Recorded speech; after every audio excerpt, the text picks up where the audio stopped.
listener production.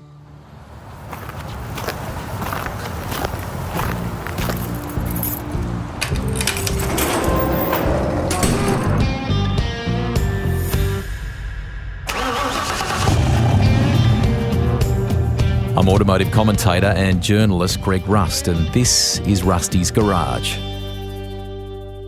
For this episode, I'm in Auckland, New Zealand at the International Motorsport or IMS workshop, surrounded by cool cars, both race and restoration projects, and all sorts of memorabilia with a connection to the owner. I'm here to chat with Lyall Williamson, founder and longtime team boss, who's built and prepped countless cars, worked with over 100 drivers, and helped start or guide the careers of a similar number of engineers and mechanics. As you'll hear, he's also been a driving force in a program aimed at aspiring racers for over 25 years. He's worked with several people already in our Rusty's Garage library. Craig Baird, for example. There's some good stories on Beardo. David Brabham and Paul Morris. You'll enjoy his recollections of the late Jason Richards when he started out with IMS too. Lyall's packed more into his race life than many of us would ever think possible, running programs in South Africa, Australia and New Zealand, and often at the same time. Little wonder this place is brimming with trophies. And he's been recognised for his success by governing bodies and big manufacturers like BMW. The winning continues, and it's as recent as the New Zealand Endurance title at the end of 2022 at Highlands on the South Island, which is where the idea of this pod was conceived. Thanks to Nick Williamson and Dan Gaunt for their intel and their encouragement. Lyall is far from done, but it's important in my books to preserve stories like this. From humble beginnings, through passion and perseverance, he achieved some incredible things and rubbed shoulders with some greats along the way. It is fantastic to try and tell a little bit of your amazing story. People may not realise you actually kicked off in Speedway and you drove in Speedway, am I right? No, I was what they called the gopher. The gopher. The go for this and go for that. It was very early days. And down in Christchurch, I was doing my apprenticeship at the Jag agents there, Archibald's. And across the road from there was a wrecking company called City Wreckers. And he was building the old stock car that you see in the photos. And I was hanging around there all the time after school while I was also working at Archibald's. And he wanted to know if I'd go out to the Speedway with him. I couldn't go quick enough, so it started way back then. What were the cars, the style of racing in Speedway? 32 Ford Coupe. With a little Offenhauser engine in it, V8. And about the same time I'd met my wife at the beach down in Waikuku in Christchurch. So I was trying to impress her by taking her to Speedway. So she got introduced real early as well. But so she's been to all the races and the Speedway and all the things in between as well. There's a lot of things in between. She's amazing. Hey, what I would like to understand in peeling this back a little bit is where the actual love of cars and racing comes from. Did that come from family, or what attracted you to it? Well, I'm the youngest of 11, and wow. My brothers were right into their cars, and there's photos of the cars they were restoring in a real amateur way back in those days. So once again, I ended up to be the gopher, so my brothers would give me little things to do every now and then and kick my butt whenever I did them wrong. So my father was also very one of those guys that polished his car every Saturday morning, and we'd all line up and get our jobs and what we were going to do. So it was quite regimented, but very amateur in those early days. Were you good at school? No. You couldn't wait to get out of there, I gather. Is that right? Well, I was lucky later on in the high school that a teacher latched on to me in the engineering side of things. Side of it, and he gave me a lot of opportunities. We ended up fixing his old Daimler during the school time, so I was a bit lucky with that particular person. He also got me into the army, into the engineering side there, when it was compulsory training and all that. So I missed all the military training, but I also got my licence back in the army for trucks and things, and luckily just some good guys picked me up in those early days when I could have got out of control. I reckon when we were walking through International Motorsport here before, you showed me a picture of either your first car or an early car that you had or built, and you said your dad made you sell it pretty quick. Is that right? What was that car and why? Well, it was a Model A truck which I re-engined. I was just finished school, and dollars were burning a hole in my pocket, and I found this dreadful old truck. So I put it on the back lawn. I could see the look on my father when he came home and saw it there. So I worked away there and learned a lot, but also made some dreadful mistakes. The problem was that I didn't have the money to put hydraulic brakes on it. Had cable brakes, did it? So it had cable and rod brakes, and that was the death kick when when I'd finished it and took it for a run. I thought to myself, wow, this thing doesn't stop too well. And my brother said, let me take it for a run. So he immediately went to Dad and said, that'll kill him. So down the road it went. Funny enough, a mate across the road bought it off me, and I think he was still trying to build it 20 years later. But she was definitely nothing to be proud of. The apprenticeship at Archibald's was bit sliding doors in some ways, because it exposed you to some great names in motorsport that would come in there when they came to New Zealand. Just for people that don't know, just tell them some of the names that would come in. Well, that's where I first met Denny. Denny Hulme, we're talking. Yes, Denny Hulme, sorry. And that's a story in itself, because he was down to do the Tasman series, and Archibald used to let all the guys who'd come from overseas to work in their workshops.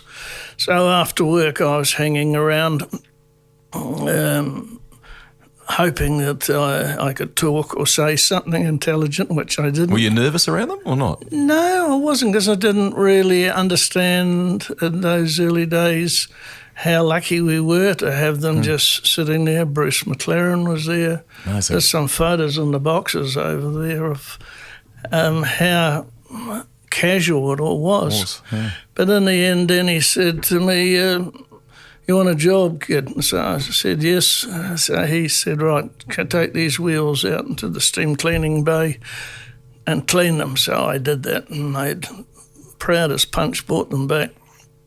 And he took a look at it, and then he kept doing his thing. So I was like a little puppy dog waiting for the next instructions. And he said, so you've cleaned them, have you? I said, yeah. And he says, really? He says, what about these? And, of course, I cleaned the wheels, but in those days, of course, the stones would stay in those old Dunlop tyres and things, and which is what had happened here. What about these? I said, oh, I'll do those now. And he goes, no, you won't. No, if you can't do a job properly at the beginning, you can't do it at all. He said, what happens when the stones flick out and hit somebody? What happens then? Bloody useless little prick sort of thing. So left me down there. So he never spoke to me again at that time. Somehow I carried on, and I worked on over the road and the speedway stuff. And Denny arrived back the next year. I thought, I'll give it another shot. So we went down there, hung around, and he looked at me and he says, have you learned how to do jobs properly yet? And I said, yeah. And he says, really? but ignored me after that. So no job, no nothing. So I stood there for, I think it was 2 days. Hoping. Hoping. Any rate, nothing. So I ended up at Speedway at Lady Wigram that time with Jim Slater, and he's running his XK150, and I had my white overalls on and I was proud as punch. So I went up to Denny then and said something stupid like, how's your racing going, or something done? And he looked at me and he says, you're working on somebody else's car? I said, yeah. He said, well, I hope you do a better job than you did on mine. I said, oh, okay. So, and then after that, of course, it smoothed out and we become good friends, and he helped me get into a professional mode at the beginning. The only other thing he said to me in those days was, do you want to be a driver or a mechanic? I said, because I didn't have a lot of driving talent, so I said, no, I want to be a mechanic. He said, well, you're no bloody good to me if you want to be a driver, but if you want to be I'll help you. So from there on, of course, he stayed right till the day he died, and was quite a motivator for me to do things to a different level. It was a very special friendship, partnership thing that you had. We'll unpack a bit more of that if we can, but a couple of things that have sprung to mind. You talked about, I think, the Jag there a moment ago. How important was working on that car for you? It taught you a lot, didn't it? Oh, yes, because I had such good teachers. I mean, there were some amazing guys that stayed friends with us, and some of them still do to this day. And I'm not saying I got a shortcut, but I really did, because without knowing it, I'd actually got to a different level, way beyond what I was really worthy of. And these guys somehow helped. Okay. Had you become enamoured with motor racing? You know, like, I mean, back then there's no internet. Is it magazines? How were you following what they were doing when they went back to Europe and so on? I had a friend who was getting those, and I'll show you before you leave, but that's as embarrassing as it is. All the books are in the library upstairs. And I got all those English magazines. They'd be third hand, so there's little signatures where who got it had to hand it on to the next. And that was keeping me reasonably up to date. But in the area where I lived down there in Spraydon, we had Ivan Major, Barry Briggs, Ronnie Moore, all in our area. And we had the Stanton brothers were just up the road, and there was another guy 3 or 4 houses along called Bobby Burns. That's quite a roll call, quite an impressive list of... Well, they were all living in our area. And Bobby Burns was the guy who went and did the records in his big black Nightwing Vincent with a sidecar on it and things. And I'd go up there and sit and talk shit, no doubt, because I didn't really know what I was talking about.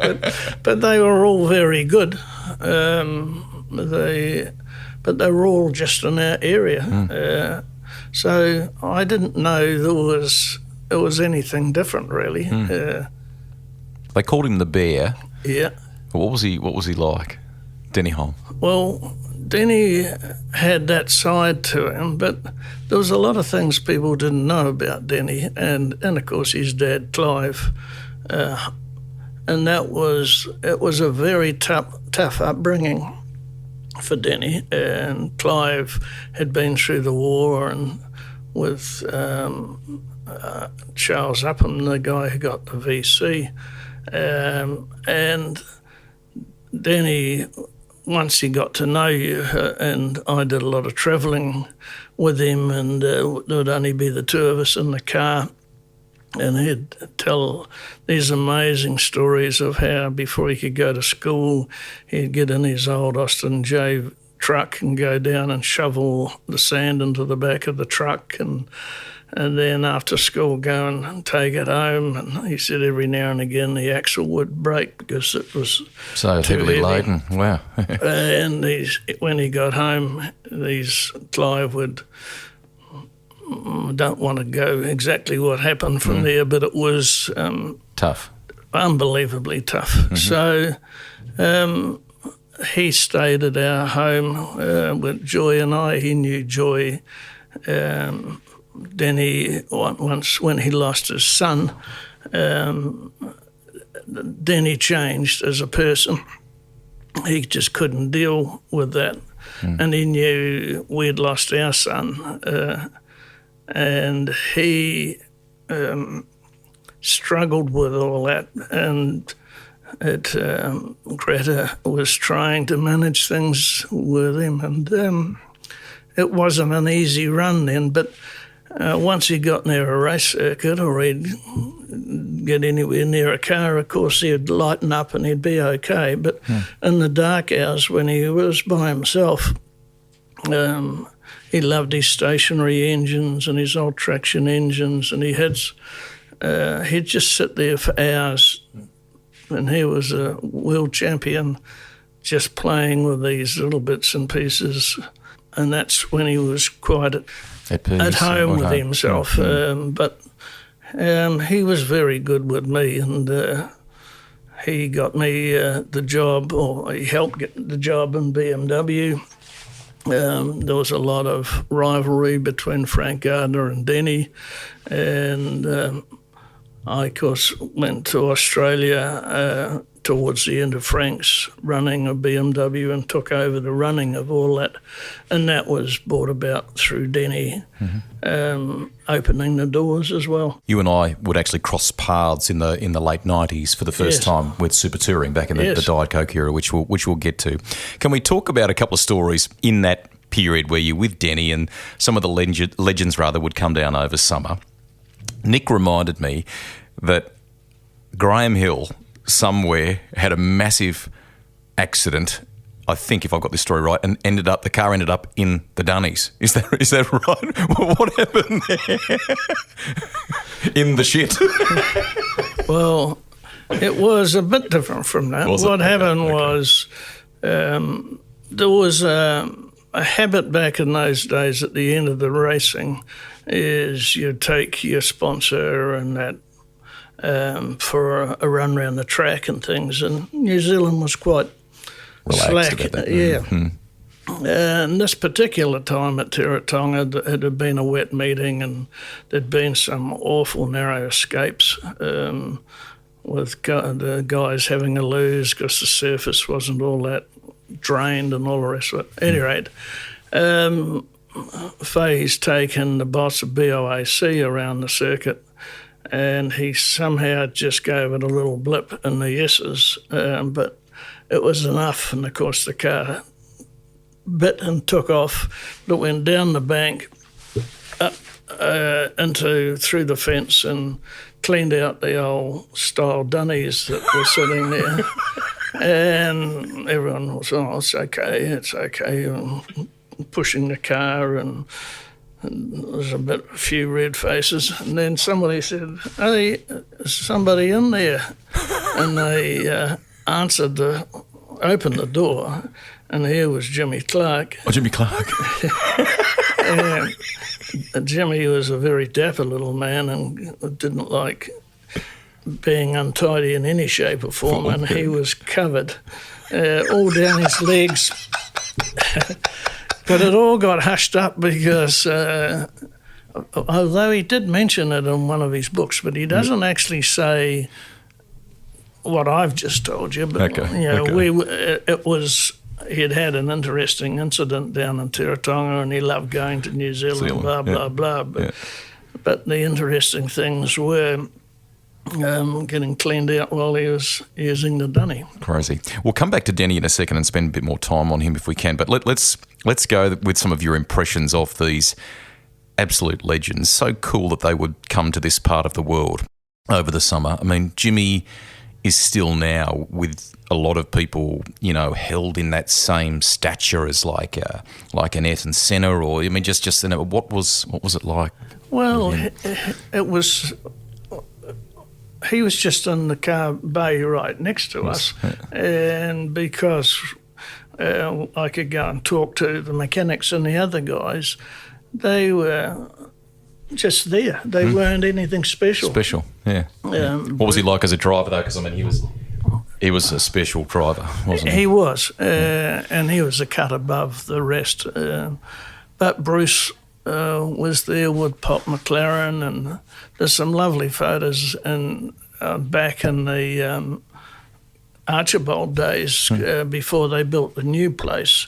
Archibald used to sell and service coaches and horse-drawn carts. Wow. And they had bays there, and there's a photo of Bruce and Pop sitting on the bench looking at one of the gears, which I remember it was slipping out of gear, the Cooper was.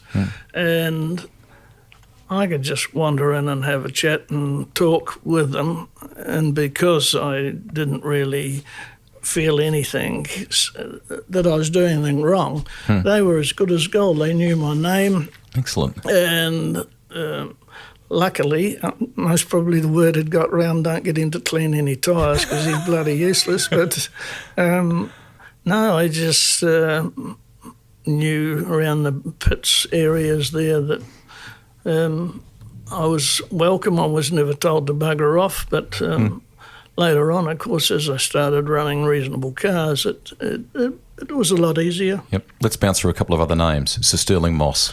Yes, well, there's photos out there. One of the best things, of course, was when Colin Giltrap decided to run the Golfs GTIs when they first come out. And I ended up getting pulled in with Rod Coppins and Jerry Clayton and Jack Brabham, Sterling Moss and Denny Hulme with the team. Well, that's quite a team, but once again, it didn't mean anything to us because it was just a job and that's what we had to do. But Sterling had a lot more urgency to him. But he wanted things done his way and quickly. Denny would used to not belittle him, but it's only just ignore him, just do what we're doing. Don't worry about what he's doing. He won't know. But it was in a nice way. It wasn't nasty stuff. You would have an association with Jeff and David Brabham later on in super touring. What about Sir Jack? What was Sir Jack like? Yeah, he was a hard old boy. Was he? Yeah. Well, Denny and Jack fell out years and years ago, and it was actually at Bob Jane's Calder Park that we managed to get Jack and Denny to talk. I never pressed Denny to know what caused the problem, but we were in having breakfast, and I said, "There's Jack." And he goes, "Yeah, I can see." "Well, why don't you go and say something?" He goes, "No, fucking way, I'm not going to no. Any rate, the second day, I said, "Come on, just can't hurt." So he did, and Jack was very welcoming. And next one, I thought, gee, he's drawn up a seat, and he sat there at the breakfast table and muttered about a whole lot of things that they'd been doing, and it was never mentioned again about whatever the problem was, but that's when they first started to talk again. Okay. Yeah. You've kept lots of lovely stuff of Denny. When I walked in here today, you showed me, I think, even a tyre pressure gauge from the very early part of his career. Is that right? Yes. Well, that's Clive, when Denny went away and won the trip to Europe. Clive gave him the gauge, and it was in a little case, and Denny never used it, I don't think, but he was very proud of it. Yep. But he also, when he gave it to me years and years ago, it was, you look after this, and preferably don't use it. And every now and again he'd say, "Where's that gauge?" So I'd have to go and show him and make sure that it was still in that condition. But he did that with a lot of things over the period of time. was not miserly, but he was very tight with his dollars. And those days I was down in Khyber Pass, and I'd started a bicycle shop and a chain, and it grew and grew and grew. So the race team got shoved out the back of Khyber Pass down there, and then he would come in and look for Joy and say, "Where's Joy? Where's Joy?" And he'd open up a little plastic bag, and it would have some money in it, and he'd say, "Can you go and put it in?" Because next to where the race shop was ASB Bank, and she'd have to go and put these odd amounts of money into these accounts, and you could always see him. He's looking at his book and adding it up, but he had small things, not amused him, but he enjoyed just small, normal things. Yeah. He knew we had enjoyed being a traditional West Coaster. We'd have roast dinner on Sunday nights, always, and still to this day, funny enough, whenever we were around. And Denny would always rock up and know that he's going to get a roast on a Sunday night. Yeah.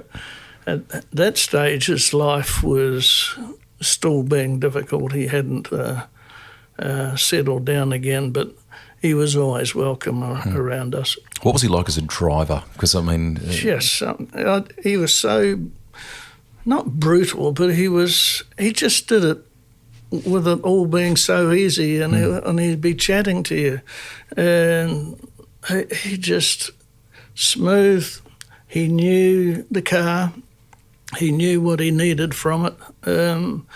He didn't make a fuss, unless it was wrong, and then old Jandals or me would get it in the neck big time. But overall, he was struggling when we were working with Peter Brock in the Goldcorp cars, because he found that he reckoned the Commodore was not an easy car to do what the Australians were managing to do with it. But he got in there and did the job that he needed to do, but he didn't really like it. Okay. Is there a car along the way in that period? I mean, Murph recounted to me recently about getting the chance to drive the Yardley McLaren, for example, yes. and sharing that. Was there a car that Denny drove, or was there a car even in that period that you fondly remember that you felt a special maybe attachment or connection to? Well, it's not going to be the answer that you would expect. Okay. So he used to do a lot of mileage backwards and forwards to Rotowedi and to here, and that was just the mood he was in at that period of time. Jaguar had built him a very special XJ, which is well documented in that, and it's in a collector's hands now. He had his Range Rover. He later on had his BMW when we were working with BMW. Every time he came to Auckland, he'd be in this Chevette, bloody 800, 900cc. And I say, "Oh, mate, where? Oh, no, I'm not putting mileage on those." He used to talk to the bloody thing. Really? He'd be, "Don't you talk about my Chevette? She's good, aren't you?" Really? And it wasn't a pride and joy thing. It was connection. This car up and down, up and down, up and down. Because I can imagine sometimes when he must have been going down the highway and he'd go past somebody and they'd look out the window and say, "Geez, that guy looks like Denny Hulme. Can't be him because he's in this little red Chevette." But that's what he loved. Special race cars, not really. He knew the insides of them. There's another nice thing that happened way back then. We ended up befriending Alan Hamilton when Alan had the Porsche bits and pieces, and he had the 917 Porsche that Alan restored, and we ended up at his place, and Denny was having a good look around and he said, "Oh, Jesus." And Alan was saying, "Oh, we had you licked in the Can-Am days with this and all the rest of it." And then he would say, "Oh, yeah, you reckon, did you? How many did you win compared with us?" then he said something unusual. He said, we were standing there, and there's a photo of this around somewhere too. He said, "You know, we always knew how to beat you guys." And he bends down and he looks at the back of the car and he said, "Oh, this one's had it done too." "Oh, what?" And he said, "These cars carry the oil and the water inside the tube frame, and they built the cars out of aluminium. So we knew to get on the back and give it a tap, and it would start leaking." I said, is that for real?" And he goes, "Yeah." I said, "What?" Amazing. And you should have seen old Alan Hamilton. He was, you wouldn't have done that, no, really, would you? "Bloody oath we would," he said. So that was a humorous part of course. When he's not a man that has a lot of humour, but he giggled away about that. Good. Couple to finish on him if we can. Nick said to me, which more or less underscores what Denny was like. I think on his first kind of serious go-kart outing, Denny came and supported and spectated, didn't he? Yeah, he did. Amazing. But I think he got on better with the kids than he did with adults. He seemed, especially if it was a family thing, that he would put a bit of time into them when he didn't need to. But the same problem happened there where we didn't, like Nick wouldn't have thought it was any different. Because he was sometimes he was sleeping in the room next door at our home anyway. It's just Denny. Paul Morris has been on the podcast and a couple of others and shared their their recollections of the day he passed at Bathurst. Yeah. How did that affect you, mate? Well, that was the weekend. I was supposed to be over there with Denny and Frank, but the Germans arrived out to New Zealand to look at this proposal of running this new race team and how we were going to run it and how it was going to work and all the rest of it. So when you say Germans, you mean BMW, obviously. BMW Motorsport, Paul Rocher and another guy. So they said, he said, "Look, it's better that you stay and do the deal." And I wasn't in a hurry to go to the race meeting anyway. But I knew he was not struggling, but I said, "Are you okay?" And it just got, yeah, I'm just tired or overloaded. So nothing really was standing out. So I'm at home with Joy watching it on TV, and I see the incident, and I see the car going down and veering off to the right. And then I said to Joy, "Gee, there's something wrong there." And then I saw people getting into action. And then my phone rang, and Tim Schenken said, "Are you watching this?" And I said, "Yeah." And he said, "He's gone." Oh, my goodness. It'd take you a long time to get over that, mate, given how long you'd known him. And I'm sorry, I don't mean to make you upset. Yeah. The thing in the early part of your dealings with him, where you talked about him being tough on you about the rocks and the tyres and stuff, ironically, mate, it was a great life lesson that kind of set all this up where we are today, because you've talked about how your kind of philosophy or your approach in this business, which has been so successful for whatever it is, 60 odd years, has been, if the preparation is meticulous, if you do a good job in the background, and then if you work and find the right drivers, the success will come. So he kind of started a bit of that in you, didn't he? He did. Yeah, well, there was quite a few. Like at Archibald's too, it was very strict. And Old English mechanics who, one of them I worked under, he came from the Jaguar racing department and he immigrated to New Zealand. And it's like I mentioned before, I was quite lucky where sometimes I got put with people just through no real special reason. I wasn't anything special either, so those things happen. But with Denny, he didn't compromise. He was, that's the way I want it done, and if you don't do it that way, and I'm sure if you ask the boys out in the workshop, they go, oh, drives us nuts.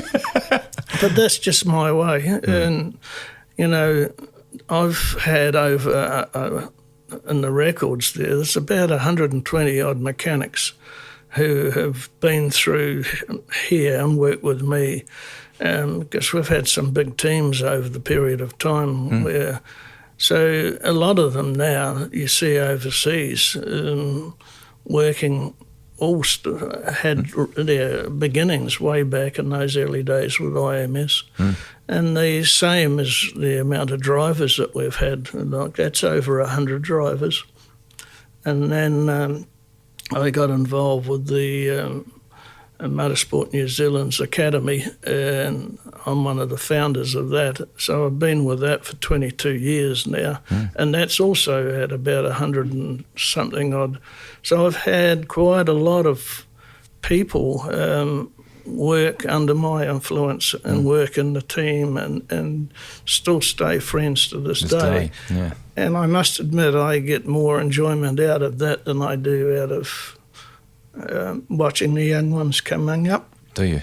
And knowing that I got a bit of a break way back in those early days of my apprenticeship, and I try to do at least one apprenticeship every 2 or 3 years.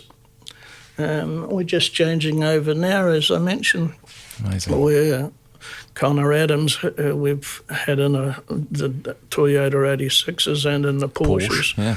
He's just finished his apprenticeship, and a new guy is just starting who's reminds me a lot of me, that he's a bit awkward. He's not the flashiest Harry, but I can see something in him, as I have with all the guys. And we've been fortunate to have some very good guys who've worked with us.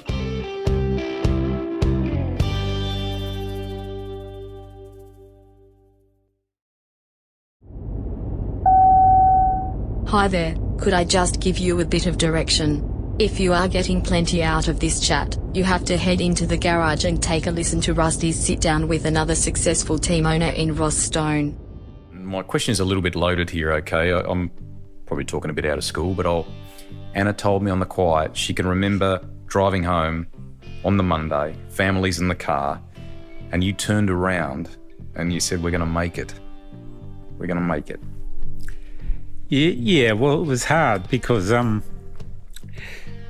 was 100 grand if you win Bathurst, you know, and that was massive to us. Just, you know, you don't get any now, you get the start money and all that sort of stuff, but winning that 100,000 was just massive and really helped us. And winning Bathurst also helped us with Ford because, you know, there was other guys in there and they were doing a good job too, you know. Changes you're already very well known, already very, very well established in that pit lane. But when you're a Bathurst winner and then you'd ultimately go on and win championships as well, but the cachet goes to another level, Ross, doesn't it? Yeah, well, I always used to say in supercar racing, if you're doing today what you were doing a month ago, you're not going to be good enough. So you had to keep reinventing yourself and just keep working. And I think Jimmy always set the standard for the amount of work that was going on, you know. They are a special breed. Now, back to Rusty. We love the contest, we love the racing, we love the cars, whatever, but it becomes a people game. So at what point did you get good at picking the right people to come and work, either drive for you or work for you, and did that come easily? It did, actually. I sound conceited saying that, but no. I just worked with some amazing people early on, and then slowly those people were coming to work with me, and we've been very lucky that we've always had people wanting to work with us. We worked in South Africa with Craig Baird, and our mechanics went over there. I've done a fair amount of time in America. Australia too. Australia. And luckily, because of the teams that I've been running and working with, we've ended up with real good mechanics down this end of the world in Australia and New Zealand. We are so lucky on the standard of people. They come in not knowing a lot, but boy, after a couple of years, they're onto it. Am I right in saying too that you were very active in encouraging Paul Sepranich to come to this part of the world, come to Australia, didn't you? So you obviously saw him in South Africa, and how did that all sort of start? There was the first year when there was a bit of a mess in BMW when I first went over there, and Frank had been struggling, and the fire had gone out, and everyone, the Morrises were holding it together. So I moved over there. I was keeping international motorsport running here, so I promoted one of our guys, and I thought I was bulletproof, but I sure in hell found out quick that I wasn't as good as I thought I was. But trying to do Australia and New Zealand at the same time, and where were we up to? You were talking about Sepranich, Paul Sepranich. So Rudy Minor came out to Australia. He's one of the leading lights under Paul Rocher, who runs the BMW motorsport programs. And he said, show me what you're going to do. So I said, well, first I don't know what the budget is. He said, just put it together, whatever it is. He said, you're going to need to move away from the people that Frank's had. We need better quality. So we made this list up, and he said, I want to ring a couple of guys. So he said a couple of months later, right, I want you to go to South Africa and meet Peter de Waar, who's the boss of BMW Motorsport. He's also got a guy there called Paul Sepranich. And then I want you to go to Europe and go to France and interview Eric Ferron, who was the guy who came from Renault Formula One through to Australia for that year that we were quite successful. And so I went there and met Peter de Waar. He just said, better be careful what I say here, but anyway, I met Paul. Paul was a bit ho-hum. He wanted to go to Australia, but he certainly didn't want to go and work with somebody, a little Kiwi. He didn't know what he was up to. But we ended up to be good friends, and of course we had a successful year.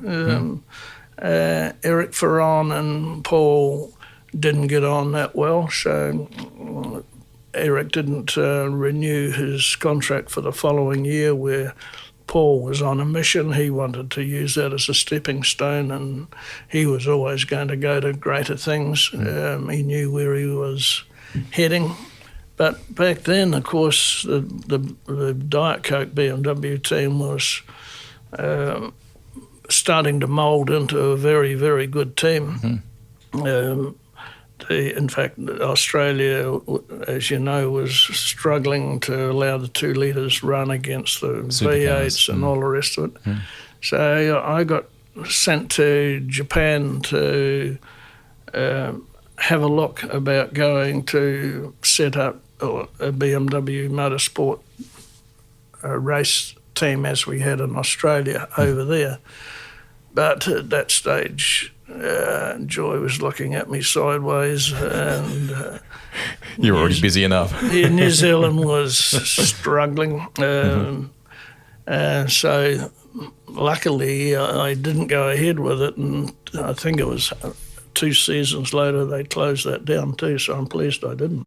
Ironically, with the success of the Diet Coke BMWs in that chapter where you were with them, you were up against Audi, and now you're running Audis here at International Motorsport, which we'll get to. Well, yes, we'll get to a little bit later. Can we just? We've skipped forward a fraction, which is okay, but let's just go back 2 steps if we can. Firstly, there is one photo of you outside that I spotted at the wheel of a car, an open wheeler. Oh yes. Is it a Lotus? What are you in there? I'm trying to remember what that is. Yes, a little Lotus. Tell me about that. After Archibald's and the Speedway. There was a car enthusiast in Christchurch who owned a big electrical company called PDL, and I used to be the man, old Bob, if he needed to be run back to work, he would go with you, get Williamson. So I'd do that, and he'd chat away. So what are you going to do? I said, one day I'll get out there and do my own motor racing sort of thing, and babbled away, and he was patient enough to put up with me. Anyway, I don't know how many years it was, maybe 2 years. I was running him back. He said, "You been watching our motor racing?" I said, yeah, that's cool, isn't it? And he was racing 2 minis and a little Robat Mantis, a little Lotus 7 thing. Yep. And he said, well, when you decide to move, you come down and we'll see if there's a role for you. I couldn't wait. I think I went that same week and thinking, I don't know what I was thinking, go to the receptionist and said, I want to see Bob Stewart. And the girl saying, you? Who are you? Oh. Anyway, luckily Bob did, when they rung through, he did recognise that there was something. So anyway, I was hired immediately. So then I had the problem of resigning from Archibald's. But I had not remembered that my apprenticeship wasn't finished. Oh. So that caused a few headaches, and so I managed to be able to get my apprenticeship finished when I moved to the other place, even though I didn't have a senior man over me, but I only had a small amount of time to go. Mm-hmm. So I then ended up, Bob was starting his car collection, and he put me onto his old Aston DB4, which was a restoration job that had been half finished. And then there was a bit of a split going on between a lovely old mechanic down there, Eric Johnson from Automotive Maintenance, and Eric was struggling to keep up with Bob's wishes to build a proper race team and all the rest of it. And Eric was the old school, similar to what I was, but I most probably was a bit more modern than that.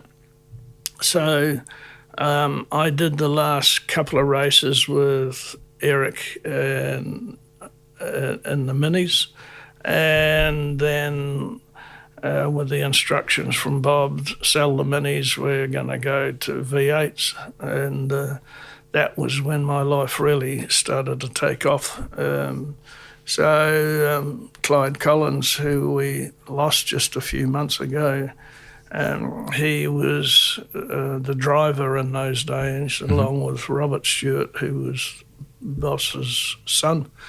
And Clyde and I got underway with this burnt-out 69 Falcon and the race shed underneath. And what were we thinking? Like, this car it was all wrinkled where the heat had been through it and all the rest of it. And Bob had a bit of patience with us for maybe a month or two. And one day he said, just stop.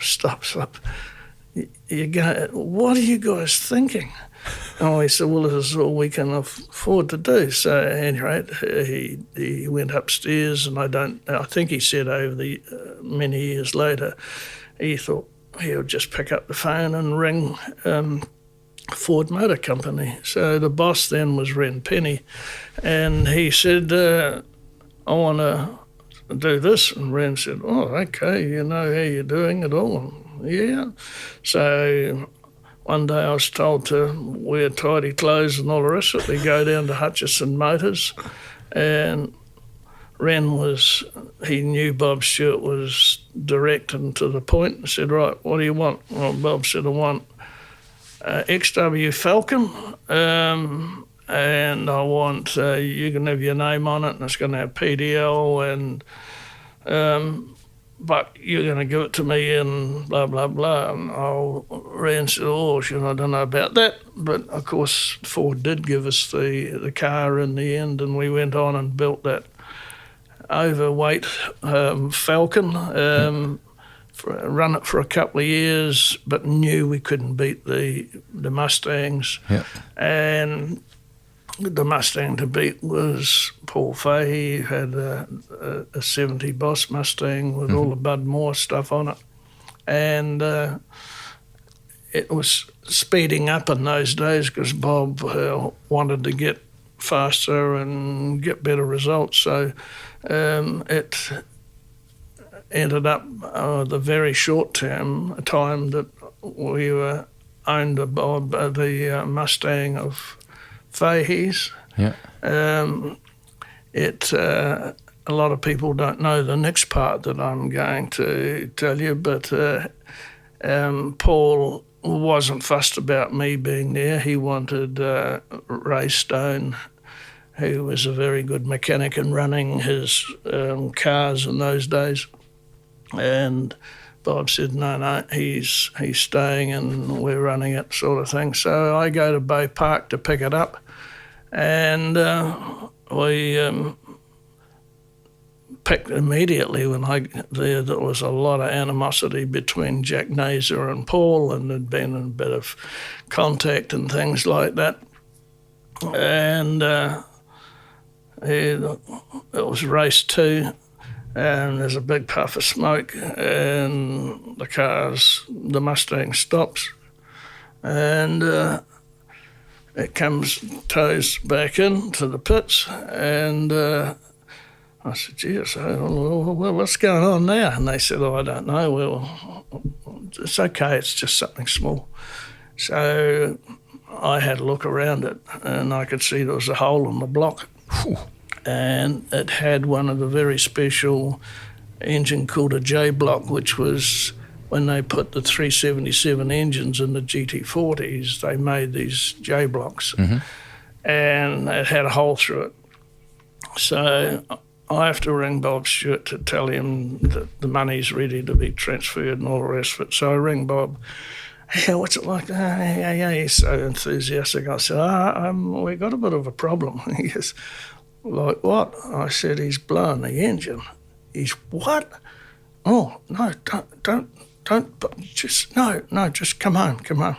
So I said, oh, okay. So Fahey gets on the phone to Bob and said, look, that's no big deal. I don't know what he's told you, but we'll fix it all and it's all okay.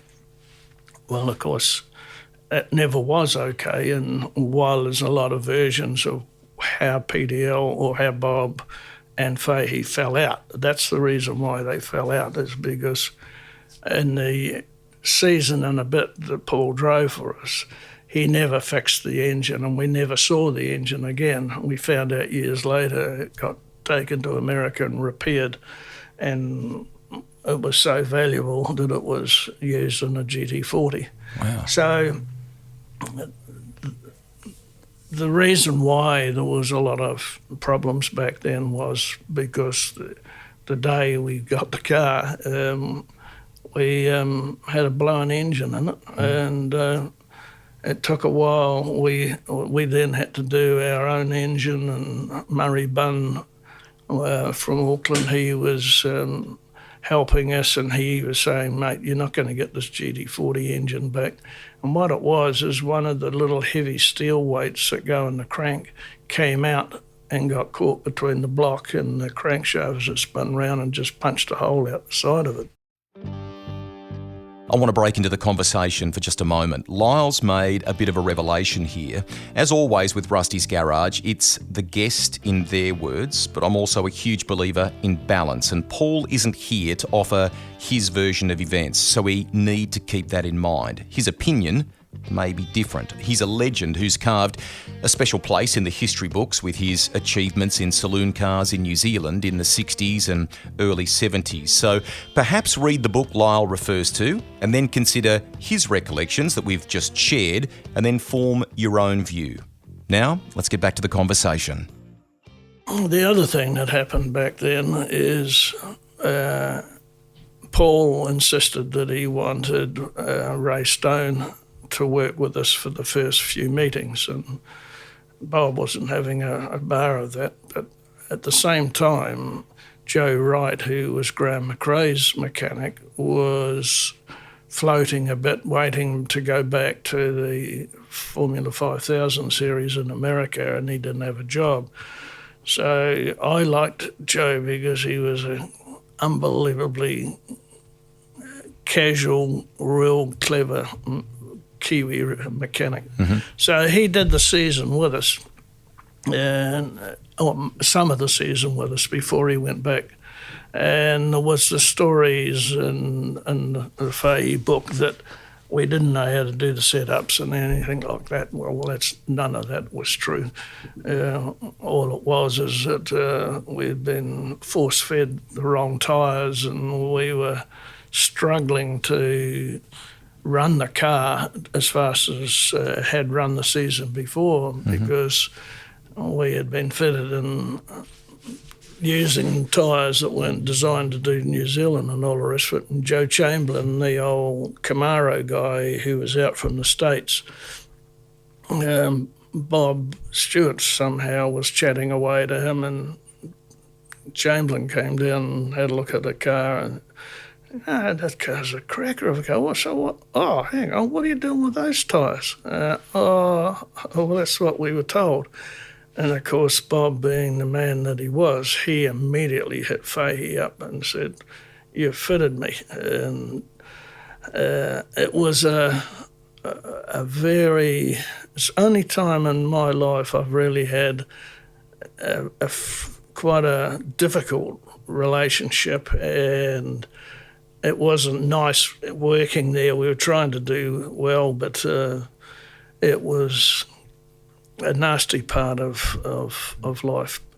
And of course later on we got the Mustang going, we raced Moffat, we raced Jimmy Richards would have been a part of yes, Jimmy then? Jim's car came a year later, but we did the Tasman Cup and the trophies around here somewhere. And the car did over 100 race wins in our hands.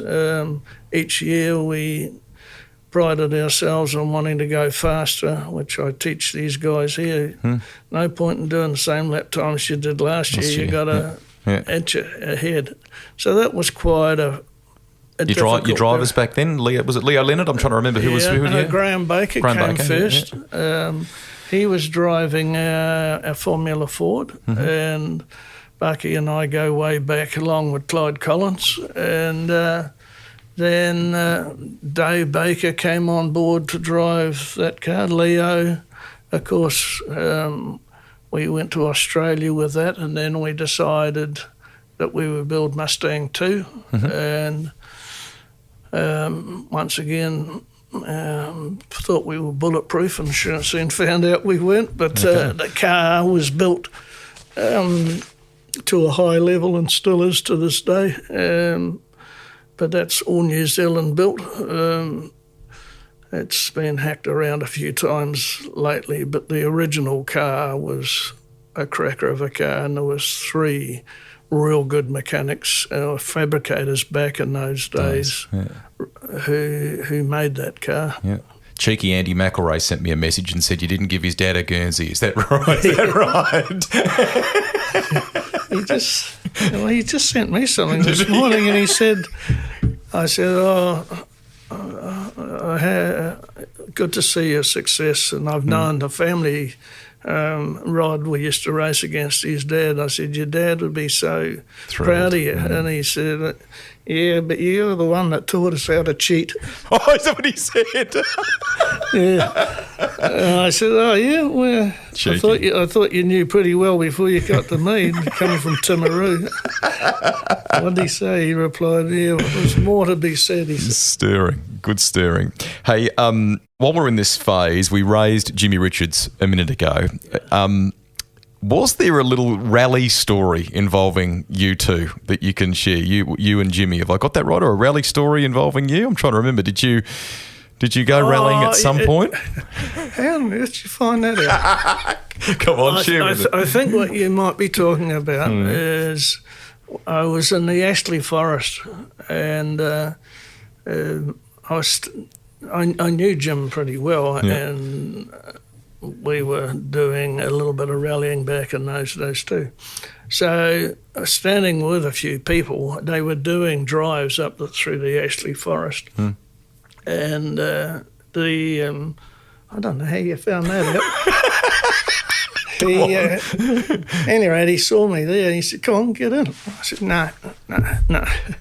I've been in race car drivers. They love to scare the living daylights out of you. If you're the one that's been telling them they can't drive properly, once they get you in that car, you're away. So anyway, I end up going into the end of the forest and I'm so sick.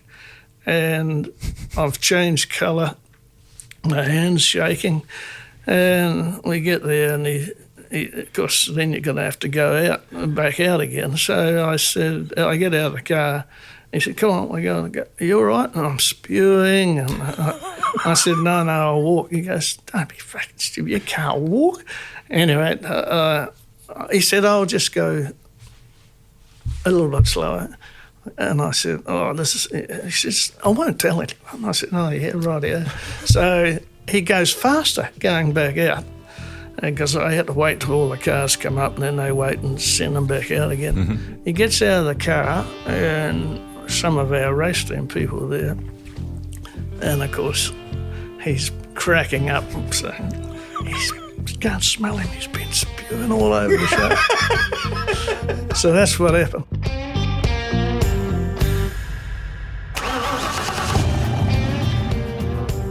Absolutely love yarns like that, and how good were the stories on Denny Hulme too. I ended up hanging on every word of those.